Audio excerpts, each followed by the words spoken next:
தினந்தோறும் காக்கைகளுக்கு உணவு நித்தமும் நான் வச்சிட்டு வரேன். இது குறைஞ்சது துளசி மாலை கழுத்தில் போடுறதுக்கு முன்னாடி சாப்பிட்டுட்டு மிச்சம் வச்சது தான் போட்டுட்ருந்தேன். அதுக்கப்புறம் நம்ம இந்த ஸ்மார்ட் ஃபோனால் நிறைய மக்களுக்கு ஞானங்கள் ஏற்பட்டு குருக்களால் சொல்லப்பட்டு அதை சில பேர் ஃபாலோ பண்ணுறாங்க, சில பேர் அதை இக்னோர் பண்ணுறாங்க. அதில் சில பேர் ஃபாலோ பண்ணுறாங்கல்ல, அதில் நானும் ஒருத்தி. ஒரு 8 வருஷமாக நான் இதை பண்ணிட்டு வரேன். இதில் கொஞ்சோண்டு சிறுபருப்பு ஆட் பண்ணிட்டோம்னாக்கா இது ஒரு அன்னதானம் மாதிரி.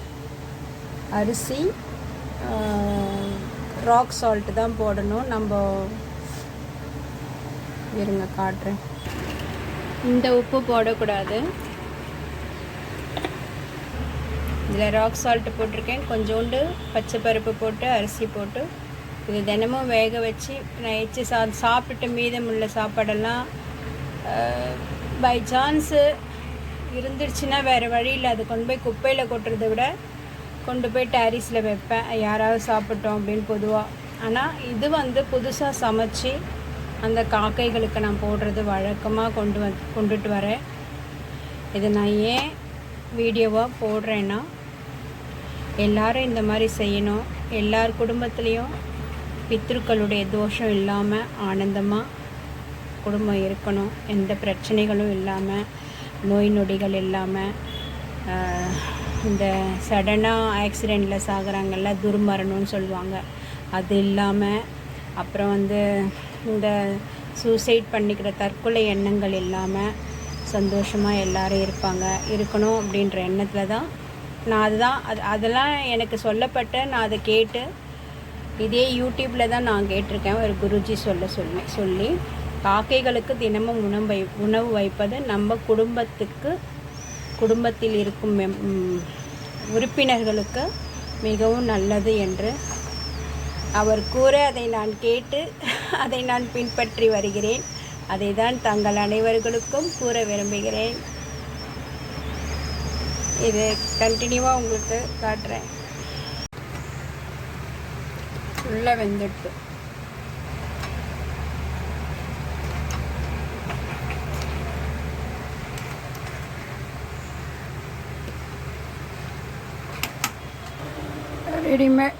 Readymade pasta. இது ரெடிமேடு பாஸ்தான்னு சொல்கிறத விட இன்ஸ்டன்ட் பாஸ்தான்னு தான் சொல்லணும். தான் பொருத்தமாக இருக்கும். அதோட மசாலா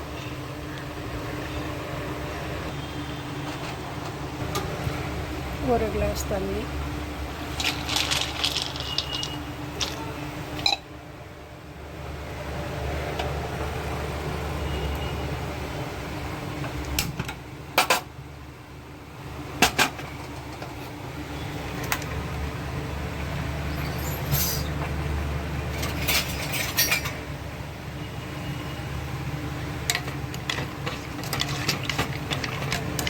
இது நான் சாப்பிட மாட்டேன். இதில் பூண்டு பவுடரும் வெங்காய பவுடரும் இருக்கும்.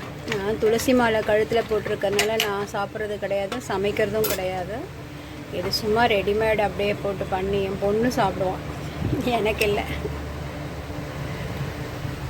நான் வீட்டிலே பாஸ்தா பண்ணுவேன்னா ரெடிமேடாக வெளியில் விற்கிதுல இந்த மாதிரி இது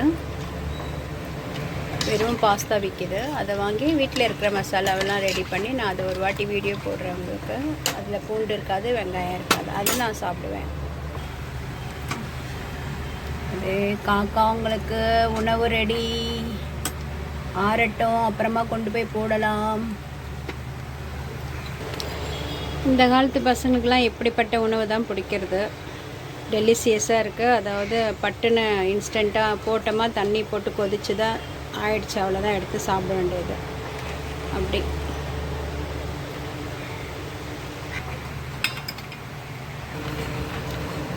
நானும் ஒரு காலத்தில் சாப்பிட்டுட்டு தான் இருந்தேன். ஒரு 8 வருஷத்துக்கு முன்னாடி இந்த நம்ம யூடியூப் இருக்குதுங்களா, ஸ்மார்ட் ஃபோன் வந்த பிறகு தான் இந்த யூடியூப் வந்துச்சு. இந்த யூடியூபுக்கு ரொம்ப ரொம்ப ரொம்ப ரொம்ப நமஸ்காரம், ரொம்ப ரொம்ப நன்றி சொல்வேன் நான். ஏன்னா என்னை கடவுள் பக்கமாக திருப்பி விட்டுச்சு. கடவுளை பற்றின ஞானங்கள் நிறைய அள்ளி அள்ளி எனக்கு கொடுத்தாங்க.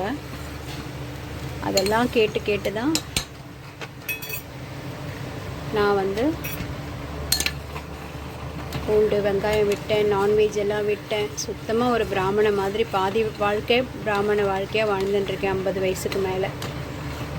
ஆனால் நான் கடவுள்கிட்ட என்ன பிரார்த்தனை பண்ணுறேன்னா, ஒருத்தருக்கும் குழந்தையாக பிறந்து இந்த பூமியில் வளரும்போது ஒரு 5 வயசு, அதாவது நம்ம ஆண்டாள், பிரகலதன், துருவன், இவங்களுக்கெல்லாம் எப்படி சிறு வயதிலேயே கடவுளை பற்றின ஞானம் கிடச்சிது.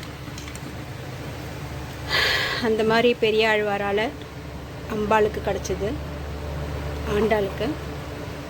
துருவனுக்கு வந்து வயிற்றில் இருக்கும்போதே இல்லை பிரகலதனுக்கு தான் வயிற்றில் இருக்கும்போது நாரதர் வந்து கடவுளை பற்றின கதைகள்லாம் சொல்லி அதை கேட்டு அந்த குழந்தை பிறக்கும் வயிற்றில் இருக்கும்போதே அது பகவானுடைய ஞானத்தை பெற்றுவிட்டது.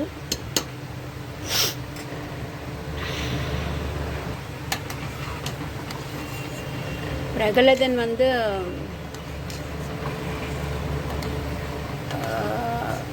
நாரதர் பிரகலதன் வந்து இரண்யகசிபு பண்டாட்டி வயிற்றில் இருக்கும்போதே, குழந்தை வயிற்றில் இருக்கும்போதே அவர் நாரதரை வந்து கதைகளாக சொல்லி,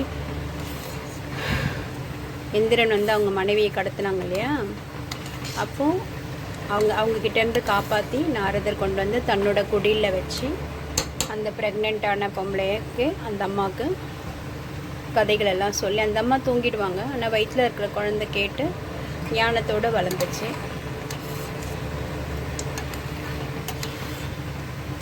துருவனுக்கு வந்து அதுக்கும் அங்கேயே நாரதர் தான். எப்படின்னா துருவனுக்கு வந்து துருவனுடைய அப்பனுக்கு வந்து 2 பொண்டாட்டி. 2 பொண்டாட்டியில் அம்மா ஒரு ரூம், அம்மா இன்னொரு அம்மா ஒரு ரூமு. அதில் சின்னம்மா ரூமில் தான் அப்பா இருந்தார். குழந்தை 5 வயசு குழந்தை விளையாடிட்டு போய் அப்பா மடியில் போய் ஏறி உட்காந்துச்சு. உட்காரும்போது அந்த 2வது அம்மா இருக்காங்க இல்லையா, சின்னம்மா, அவங்க வந்து இறங்கு இது இங்கே உட்காரத்துக்குலாம் உனக்கு தகுதி கிடையாது, போப்போம் அப்படின்னு சொல்லிட்டு அவனை விரட்டுறாங்க. அப்படி விரட்டும்போது அவன் அழுதுகிட்டே போய் அம்மாட்ட போய் சொல்கிறான். அம்மாட்ட போய் சொன்னோடனே அம்மா சொல்கிறாங்க, அழுவாத, கடவுளை தியானம் பண்ணு, எல்லாம் சரியாயிடும் அப்படின்னு சொல்லிட்டு சொல்கிறாங்க. அதுக்கப்புறம் அவர் கடவுளை தியானம் பண்ணுறதுக்கு காட்டுக்கு போகிறாரு. அப்போ தான் நாரத முனிவர் வழியில் தென்படும் போது, ஐயோ குழந்தை தனியாக, இதெல்லாம் உன்னால் முடியாதுப்பா, தனியாலாம் பண்ண முடியாது, இல்லை நான் பண்ணுவேன்ட்டு ஒரே உறுதி, வைராக்கியம். எப்படி இப்போ நான் வைராக்கியமாக உறுதியாக இத்தனை வருஷமாக அப்படியே விட்டுட்டேன் பாருங்கள். எல்லாம் சாப்பிட்டுட்டு இருந்த பொம்பளை அப்படியே எல்லாத்தையும் விட்டேன், எல்லாத்தையும் டோட்டலாக விட்டு ஒரு பிராமண வாழ்க்கையை வாழ்ந்துக்கிட்டு சதா ஓம் நமோ பகவதே வாசுதேவாய நாமத்தை சொல்லிக்கிட்டே தான் நான் இருப்பேன் எப்போவுமே. யாருக்குன்னா பேசணும், தேவைப்பட்டால் தான் பேசுவேன். வாலண்டரியாக நான் போய் கதை அடிக்கிறது, அதை பண்ணுறது, இதை பண்ணுறது, வாய் அடிக்கிறது, அதெல்லாம் எதுவுமே கிடையாது சுத்தமாக. யாருன்னா கேட்டால் மட்டும்தான் பதில். மற்ற நேரத்தில் ஓம் நமோ பகவதே வாசுதேவாய இதே தான். பிரகலதனும் துருவனும் சொன்ன அதே மந்திரம், ஓம் நமோ நாராயணாய. அப்படி தான் வாழ்க்கை ஓடின்ட்டுருக்கு. ஸோ இந்த குழந்தைங்களுக்கெல்லாம் ஏதோ ஒரு காரணத்தினால சிறு வயதிலேயே ஞானத்தை கொடுத்த அந்த கடவுள் நம்ம சனாதன தர்மத்தில் வாழ்கிற ஒரு குழந்தைங்களுக்கும் அதே மாதிரி ஞானத்தை கொடுக்கணும். எனக்கு 50 வயசுக்கு அப்புறம் கொடுத்துருக்காரு. அது இந்த ஃபோனால் தான் எனக்கு கிடச்சிது. இந்த காலத்தில் அம்மா அப்பாலாம் எங்கே, அதெல்லாம் இந்த பிராமண ஃபேமிலியில் தான் குழந்தைங்களுக்கு எல்லாமே சொல்லி வளர்க்குறது. மற்றவங்கெல்லாம் வந்து பணம், காசு, வேலை, வெட்டின்னு ஓடி போயிடுறாங்க. குழந்தைங்கள ஸ்கூலில் கொண்டு போட்டோமா, அப்புறம் பெருசானா அதுவே ஸ்கூலுக்கு போயிடுது. அவங்களுக்கு யாருக்கும் சிக்ஷன் கொடுக்கறதுக்கு, நல்ல விஷயங்களை எடுத்து சொல்கிறதுக்கெலாம் டைம் இல்லை. ஸோ அவங்க எங்கெங்கேயோ போயிடுறாங்க. இன்னும் கேட்டால் சனாதன தர்மத்திலேருந்து வேறு ஒரு தர்மத்துக்கு ஈஸியாக மாற்றுறதுக்கு அளவுக்கு நம்ம குழந்தைங்களுடைய மூளை வந்து வீக்காக இருக்குது. நம்ம சனாதன தர்மத்தை பற்றின சிந்தனை வீக்காக இருக்குது. ஈஸியாக மாற்றிக்கிட்டே வரா. இதை கொஞ்சோண்டு மிளகுத்தூளை நான் தூவிடுறேன். ஏன்னா இதில் ஏதாவது தேவையில்லாத கெமிக்கல்ஸ் ஏதாவது இருந்ததுன்னா நம்ம மிளகுத்தூளை அதெல்லாம் எடுத்துருங்க. மிளகுக்கு அவ்வளோ பவர் இருக்குது. விரோதி வீட்டில் கூட விருந்து அருந்தலாம் 2 மிளகு இருந்தால் அப்படின்னு நம்ம பெரியவங்க சொல்ல நான் கேள்விப்பட்டிருக்கேன். 2 மிளகு இருந்தாக்கா விரோதிக்கு விஷம் வச்சா கூட அது நம்மளுக்கு ஒன்றுமே ஆகாது, முறிச்சிடும் அப்படின்ட்டு சும்மா சொல்லுவாங்க அந்த காலத்தில். அந்த அளவுக்கு பவர் இருக்குது இந்த மிளகுக்கு. அதனால் இது வந்து ஆயிடுச்சுங்க. ஒரு பாத்திரத்தில் ட்ராப் பண்ணி கொண்டு போய் பாப்பாவுக்கு கொடுத்துடணும், அவ்வளோதான்.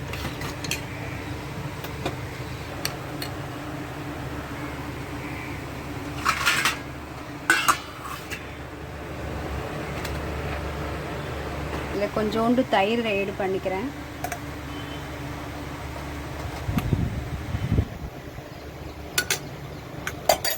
பசுந்தயிர் தான், நம்ம வீட்டில் வாங்குறதும் பால் தான். அது மாதிரி பசுந்தயிர் தான் இது.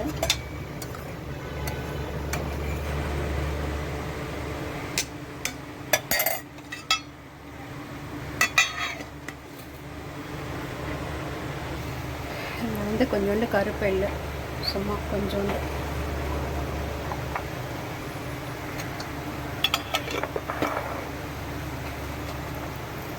நல்லா மிக்ஸ் பண்ணி கொண்டு போய் காக்கையர்களுக்கு போட்டு விட்டு வருவோம்.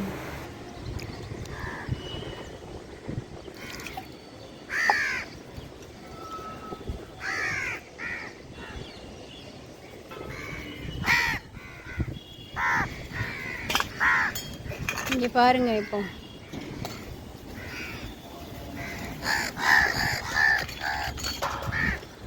தினந்தோறும் நடக்கிற விருந்து.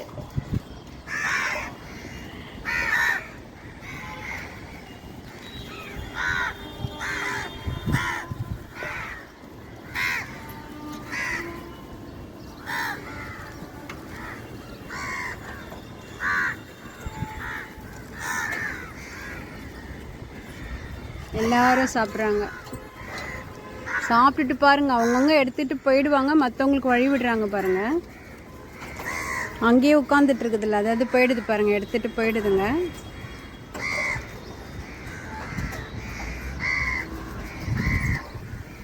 ஏன்னா மற்றவங்களும் சாப்பிட்ணுன்ற ஒரு பெருந்தன்மை இருக்குது பாருங்கள் அதுங்கக்கிட்ட. நம்ம தமிழ்நாட்டில் தண்ணி பஞ்சம் வருமா, லாரிலெல்லாம் டேங்கர்லலாம் தண்ணி வரும். அப்போ டேங்கரை லைனில் கொண்டு வச்சுட்டா அவங்க ஃபேமிலி ஃபுல்லாக, அவங்க எத்தனை பேர் இருக்காங்களோ அத்தனை பேரும் டேங்கராண்ட வந்து ஃபுல்லாக பிடிச்சிட்டு அதை மற்றவங்களுக்கும் வேணும்னு விடவே மாட்டாங்க. அது அந்த மாதிரிலாம் அநியாயம் நடந்திருக்கு. நான் சின்ன வயசில் அங்கே இருக்கச்ச. சாப்பிட்டாச்சு எல்லோரும். கடவுள்கிட்ட என்ன தெரியுமா நான் கேட்குறேன், இனி எத்தனை கோடி ஜன்மம் இந்த பூமியில் நான் பிறந்தாலும் ஒரு பிராமண வயிற்றில் தான் நான் பிறக்கணும். அதுவும் ராமானுஜ சம்பிரதாயத்தில், சனாதன தர்மத்தில். அந்த வீட்டில் ஒரு மகளாக பிறந்து, ஒரு மனைவியாக வாழ்ந்து, ஒரு தாயாக குழந்தை குட்டிகளை பெற்று நம்ம சம்பிரதாயத்தை வளர்க்குறதுக்கு கடவுள் எனக்கு அருள் புரியணும். ஸ்ரீமன் நாராயணாய சரணோ சரணம் பிரபப்தே. ஸ்ரீமதே ராமானுஜாய நமோ நமகாவும்.